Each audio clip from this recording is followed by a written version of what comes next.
Hi, welcome to a cold wintry day in Chesterfield. It's about 6 degrees at the moment, and what we're going to do today is look at the air source heat pump data logger.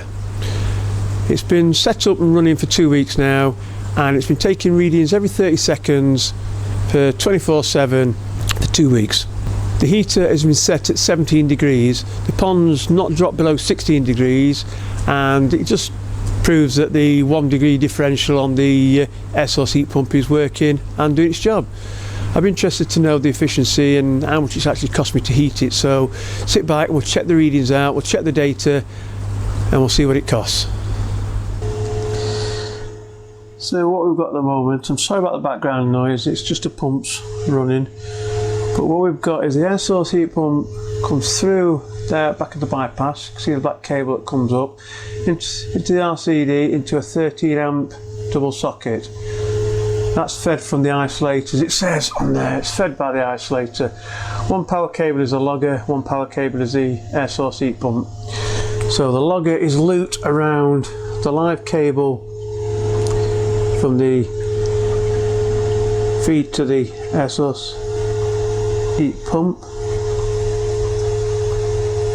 and then it's down to the logger. As you can see, it's currently logging at the moment, and it's 232 volts, 50 Hz, and it's 2.4 amps being pulled at the moment. Temperature of the water is about 16.5, and the air source heat pump is set at 17 degrees. So we're going to stop this logging now.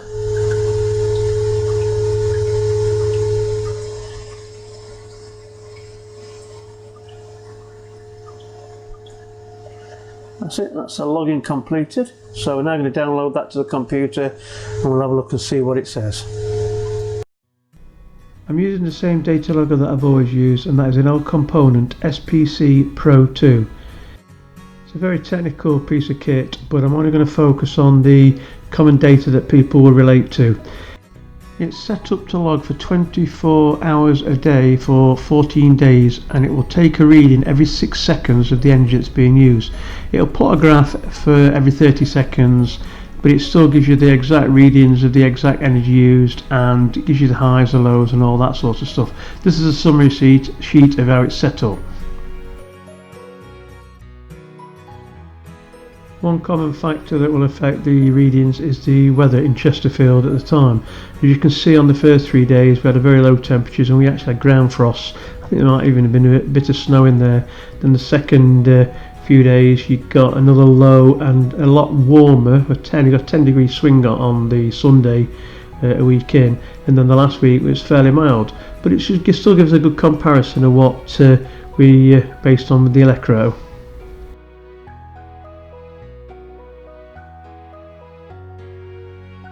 The first graph plots the energy of kilowatt hours, and I've put across the top the low temperatures that was recorded for each of those days, and as you can see, first 3 days was 0 degrees and heavy ground frost.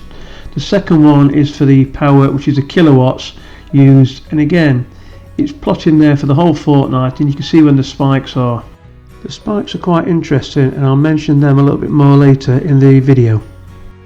The next screen is an interesting one. It's the current, and as you can see there's a lot of spikes there, and that is a bit that people forget to mention regarding air source heat pump, and that is when the unit is doing a defrost cycle. Obviously it's still using electricity, and probably using the most electricity while it's doing a defrost cycle.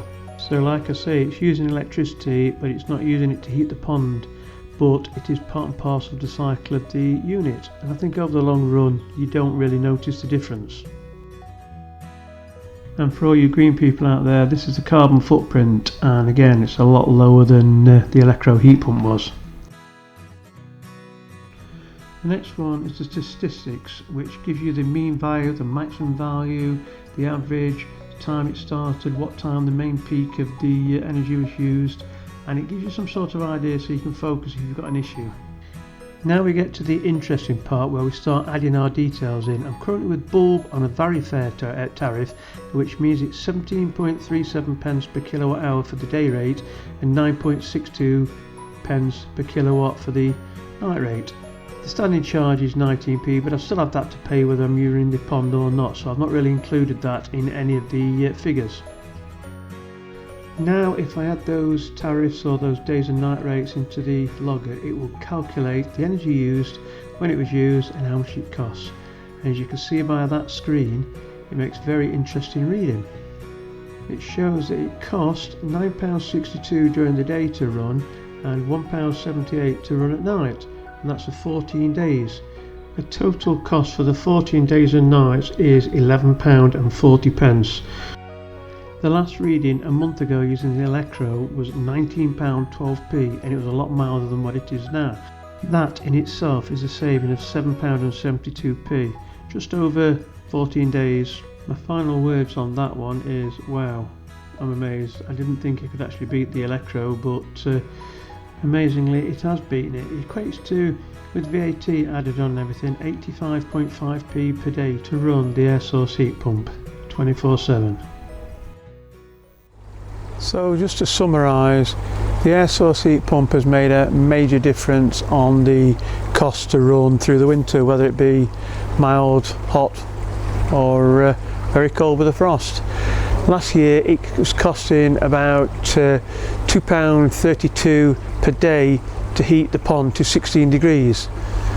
This has just shown that it's 85.5p to heat to 17 degrees in a lot cooler temperatures as well. So it's a massive saving. It's about 60% saving. That's a saving of about £1.40 per day to run.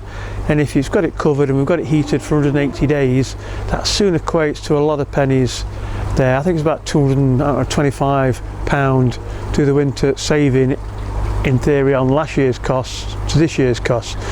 So the air source heat pump is a major saving. It's a good investment, so I can't grumble at all. And on this video I am going to thank Simon at AES, where I got the air source heat pump from, and thank you for his help and his advice on the setup and the unit to choose. The Duratec 7s are only 7 kilowatt and are a lot more expensive and a lot bigger. The Thermotechs, again, they're 9 kilowatts, 7 kilowatts, 9 kilowatts. They're a lot bigger in size. This is a smaller unit. It's a 12 kilowatt equivalent, and it was, I think, in fair, pound for pound, it's probably cheaper. And it sits there, it does its job, it doesn't make any noises, it doesn't make any flashing or beepings, and yet the temperature's never moved below 16 degrees. It's sat between 16 and 17 degrees. That, like I say, that's the 1 degree differential on the settings, but it's made no difference to the fish and the water temperature. And like I say, 6% saving. That at this time of year is excellent. So I couldn't wish for anything more on that one.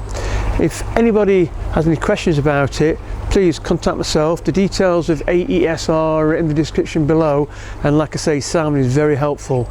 He will help you spec the unit to the size of the pond, but as he recommends, and I recommend as well, go a little bit bigger if you can, and it will make you a lot more savings in the long run. Thanks a lot for watching the video. If you're not already subscribed, please hit the subscribe button. If you like the video, please hit the like button, hit the notification bell, and check out some more videos. It's probably the last video this year that I'm going to be able to get out because of the weather and Christmas and possibly further lockdowns, etc. But anyway, thanks a lot for watching. Happy ponding.